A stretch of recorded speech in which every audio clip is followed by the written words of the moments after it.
മഴ തോരുമ്പോൾ ഇന്നത്തെ എപ്പിസോഡിലേക്ക് എല്ലാവർക്കും സ്വാഗതം. വൈജയന്തി അമ്മനോട് പറയുന്നത്, ഞാനേ അങ്ങനെ തോറ്റു കൊടുക്കാനൊന്നും ഞാൻ തീരുമാനിച്ചിട്ടില്ല, ഞാനിവിടെ നിന്ന് പോകും, എൻ്റെ മക്കളെയും കൊണ്ടുപോകും എന്ന് പറയും. നോക്കിക്കോ, അതുണ്ടാവുള്ളൂ എന്ന് പറഞ്ഞ് വൈജയന്തി പോകും. പിന്നെ അടുക്കളയിൽ നമ്മുടെ അലീന ചായ ഇടണം. അപ്പോൾ വൈജയന്തി വന്നിങ്ങനെ സൂക്ഷിച്ച് നോക്കുന്നുണ്ട്. അലീന ആദ്യം കാണില്ല, അതിനുശേഷം കാണും. അലീന ജസ്റ്റ് ഒന്ന് പുഞ്ചിരിക്കും. പറയും, ദത്തുപുത്രിയുടെ സ്ഥാനം നിനക്ക് സൂചിച്ചല്ലേടി എന്ന് ചോദിക്കും.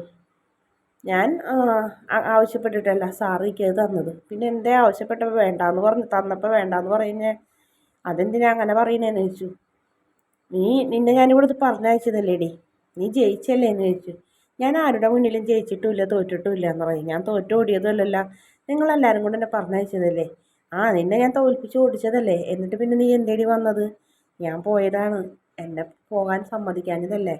അയ്യോ, ഷാര് പോകാൻ സമ്മതിച്ചില്ല. സാറിൻ്റെ കാലിലൂടെ അല്ലേ നീ നടക്കണേ, നിനക്ക് വരാൻ പറ്റില്ല എന്ന് പറയായിരുന്നില്ലേ, നിനക്ക് വേറെ എവിടെയെങ്കിലും പോയിരുന്നില്ലേ എന്ന് പറയും. ഞാൻ ഇവിടുത്തെ സുഖവും സൗകര്യം കണ്ടിട്ടൊന്നുമല്ല, ഞാൻ പറഞ്ഞല്ലോ, ഞാൻ പോയാൽ നിങ്ങളുടെ ജീവിതം കൂടുതൽ നരകമാവും.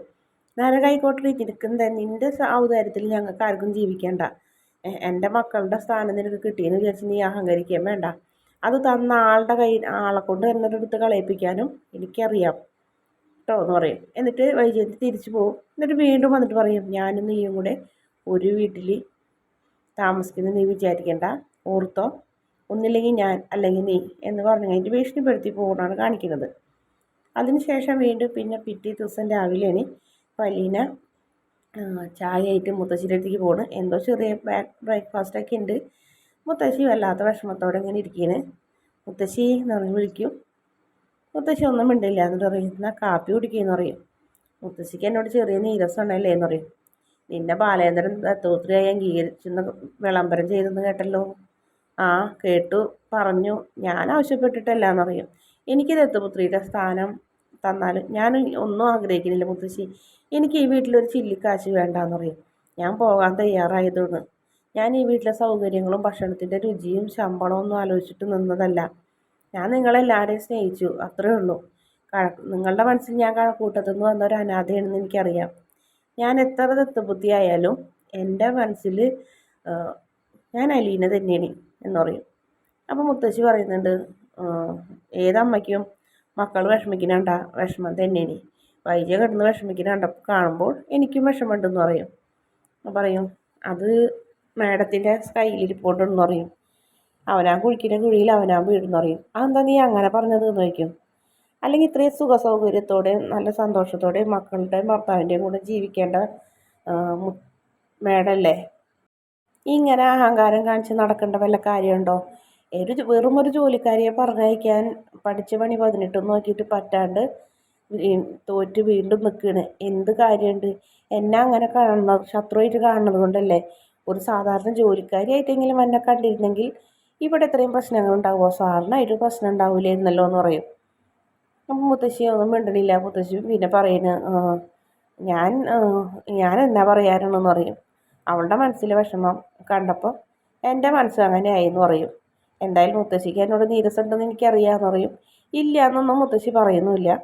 മുത്തശ്ശി കാപ്പി കുടിക്കുക, എന്നിട്ട് ബെഡ്ഷീറ്റും തലെണ്ണയും പില്ലോ കവറും ഒക്കെ കഴുകാനെടുക്കണം, ചൂടുവെള്ളത്തിൽ കുളിക്കുകയും വേണം, ഞാൻ റെഡിയാണ് കേട്ടോ എന്ന് പറയും. മുത്തശ്ശി ഒന്നും മിണ്ടില്ല. പിന്നീട് കമലടുത്തിനെ വിളിക്കുന്നത്. കമലടുത്തി തിരക്കാണോ എന്ന് ചോദിക്കും. സംസാരിക്കുക. കുഴപ്പമില്ല, ഞാൻ TV കണ്ടുകൊണ്ടിരിക്കുന്നു, നീ പറഞ്ഞോന്ന് പറയും. ബാലേന്ദ്രൻ വന്നോ എന്ന് പറയും. വന്നോ എന്ന് പറയാം. അലീനയോ എന്ന് പറയും. അവളെയും കൊണ്ടുവന്നിട്ടുണ്ട്.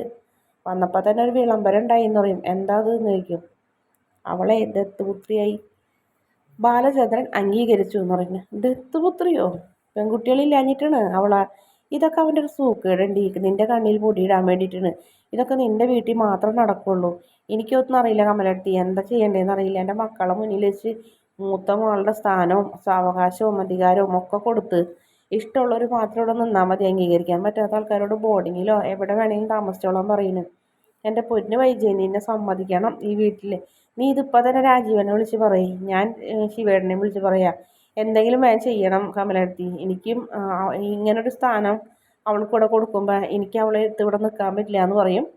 വേറൊരു ഫോൺ വന്നപ്പോൾ വൈജ ഫോൺ വയ്ക്കും. കമല അതൊക്കെ കേട്ട് ഇങ്ങനെ സുഹിച്ചൊരു ചിരിക്കുന്നുണ്ട്.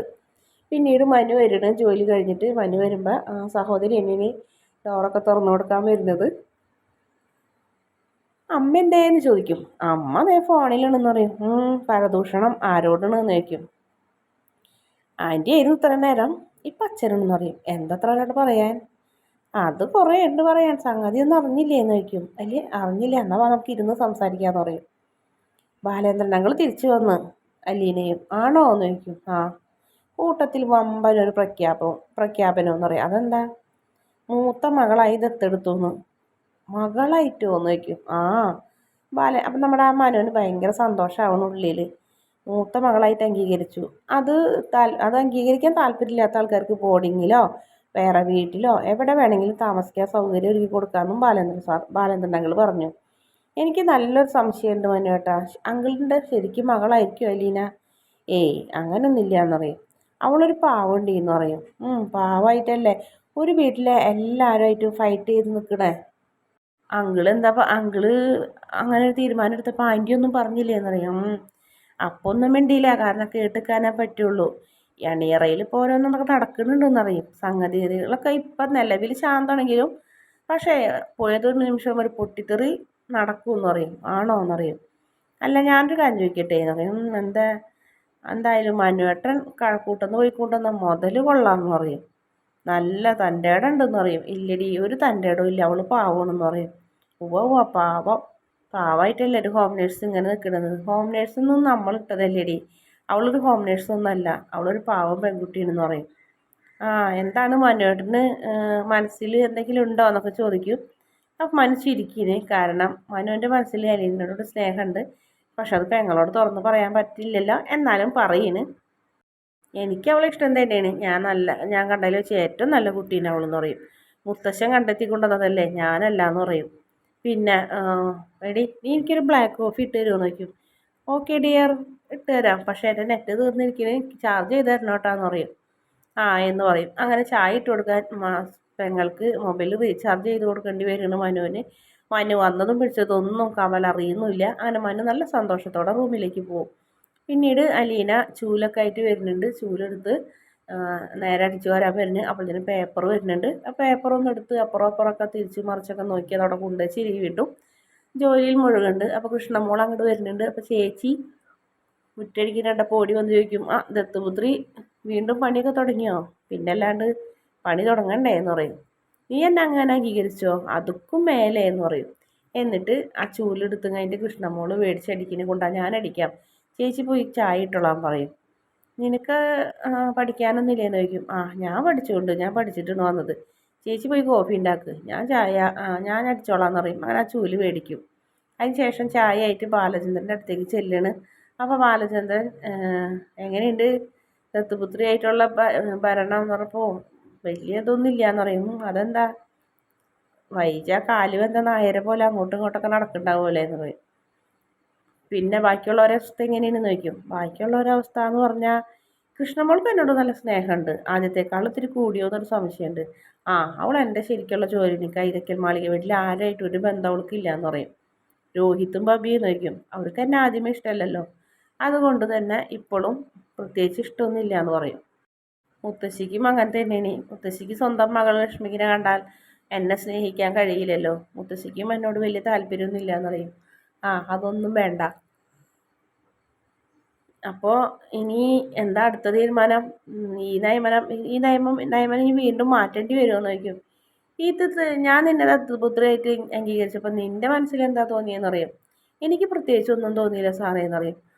നശിപ്പിച്ചു, അതെന്താ അങ്ങനെ? നിനക്ക് സന്തോഷമില്ലേന്ന് ചോദിക്കും. അതിന് മുന്നേ തന്നെ ഞാൻ സാറിനെ എൻ്റെ അച്ഛനായിട്ട് കണ്ടിരുന്നു. എൻ്റെ കൂടപ്പിറപ്പുകളുടെ അച്ഛൻ എൻ്റെ അച്ഛനായിട്ടാണ് കണ്ടിരുന്നത്. സാറിൻ്റെ നടത്തം, സാറിൻ്റെ ചിരി, സാറിൻ്റെ സംസാരം എല്ലാം ഞാൻ ആരാധനയോടെയാണ് കണ്ടിരുന്നത്. ഇങ്ങനത്തെ ഒരു അച്ഛനെയാണ് എനിക്ക് വേണ്ടത്, ഇങ്ങനത്തെ ഒരു അച്ഛനെയാണ് ഞാൻ ആഗ്രഹിച്ചതും. എൻ്റെ കൂടെ ഞാൻ പറഞ്ഞില്ലേ, എൻ്റെ കൂടപ്പിറപ്പുകളുടെ അച്ഛൻ എൻ്റെ സ്വന്തം അച്ഛനായിട്ട് തന്നെ ഞാൻ വന്ന നാളിൽ തുടങ്ങി കണ്ടിരുന്നു. അതുകൊണ്ട് തന്നെ സാർ എൻ്റെ മകളായി ദത്തെടുത്തെന്ന് പ്രഖ്യാപിച്ചപ്പോൾ എനിക്ക് പ്രത്യേകിച്ച് ഒന്നും തോന്നിയില്ല. ഇത് എൻ്റെ അച്ഛൻ്റെ തന്നെയല്ലേ എന്ന് മനസ്സിലിങ്ങനെ ഓർക്കണ്. അപ്പോൾ ബാലചന്ദ്രന് വല്ലാത്തൊരു സന്തോഷമാവുന്നു. ബാലചന്ദ്രൻ ഇങ്ങനെ എഴുന്നേറ്റ് ഇങ്ങനെ അലീനനെ സ്നേഹത്തോടെ അങ്ങനെ നോക്കുന്നുണ്ട്. എന്നിട്ട് ഇങ്ങനെ നെറുകയിലൊക്കെ തലോടും. ചായയുടെ ചൂടും ഡിഗ്രി അങ്ങനെയൊക്കെ പറഞ്ഞ് അലീന നമ്മുടെ ബാലചന്ദ്രനെ കളിയാക്കും. അന്നേരമാണ് ബാലേന്ദ്രൻ അലീനയുടെ ചെവി പിടിച്ചിങ്ങനെ തിരുമ്പുന്ന ഒരു ഭാഗം കാണിക്കുന്നുണ്ട്. അതിനുശേഷം വീണ്ടും പറയുന്നു, മാഡം വെറുതെ ഇരിക്കാൻ തീരുമാനിച്ചിട്ടില്ല, പോകും എന്നാണ് പറയുന്നത്. ഞങ്ങൾ രണ്ടുപേരും കൂടി വീട്ടിലുണ്ടാവില്ല എന്നാണ് പറയുന്നത്. മാഡത്തിനെ ഓടിച്ചിട്ട് ഞാൻ ഈ വീട്ടിൽ നിന്നാൽ പിന്നെ അതിൽ എന്താ അർത്ഥമാണുള്ളത്? മാഡം ഉണ്ടെങ്കിൽ എൻ്റെ മകളായിട്ട് കാണാനോ അംഗീകരിക്കാനോ ഒന്നും തയ്യാറല്ല. വെറുതെ പോലും അങ്ങനെ ചിന്തിക്കുക പോലും ഇല്ല എന്നാണ് പറയുന്നതെന്ന് പറയും. അതൊക്കെ അവൾ പറഞ്ഞോട്ടെ എന്ന് പറയും. എന്നിട്ട് പറയും, എന്തായാലും നീ നിന്ന സ്ഥാനത്ത് തന്നെ നിന്നാൽ മതി, ആര് എവിടെ വേണമെങ്കിലും പോട്ടെ എന്ന് പറയുന്നു. കൃഷ്ണമോളുണ്ടല്ലോ നിനക്ക് കൂട്ട്, അത് മതി എന്ന് പറയും. മറ്റുള്ളവരിപ്പോൾ വന്നപ്പോഴും ഉണ്ടായില്ലല്ലോ, മുത്തശ്ശിയുടെ കാര്യം നീ മൈൻഡ് ചെയ്യേണ്ടെന്ന് പറയുന്നു. അതിനുശേഷം നമ്മുടെ അലീനയുടെ കാര്യങ്ങളൊക്കെ ചോദിക്കുന്നു. ഓർഫനേജിലത്തെ കാര്യങ്ങളാണ് ചോദിക്കുന്നത്. ഈ ഇത്ര നല്ല സുന്ദരിയായ ഒരു കുട്ടീനെ എന്തുകൊണ്ട് ആരും ദത്തെടുക്കാൻ വരാഞ്ഞെന്ന് ചോദിക്കുന്നു ശരിക്കും.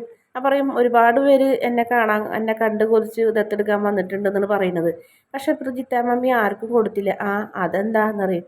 ഒരു പക്ഷേ ഈ അച്ഛന് തരാൻ വേണ്ടിയിട്ടായിരിക്കും എന്നെ അങ്ങനെ ആർക്കും കൊടുക്കാണ്ട് കാത്തു വെച്ചത്. അത് ശരിയായിരിക്കും. ഇവിടെയാണല്ലോ നിൻ്റെ യോഗവും വിധിയും കെടുക്കുന്നത്, അതുകൊണ്ടാവും നിന്നെ മറ്റാരും ദത്തെടുക്കാഞ്ഞല്ലേ എന്നൊക്കെ പറയും. അതെ എന്നൊക്കെ പറഞ്ഞ് രണ്ടുപേരും കൂടെ ചിരിച്ച് നല്ല സന്തോഷത്തോടെ അടിച്ചു പൊളിച്ച് നിൽക്കുന്ന ഒരു അച്ഛനും മോളേനെ കാണിക്കുന്നത് വീഡിയോ ഇഷ്ടപ്പെടുകയാണെങ്കിൽ ചാനലൊന്ന് സബ്സ്ക്രൈബ് ചെയ്യണേ.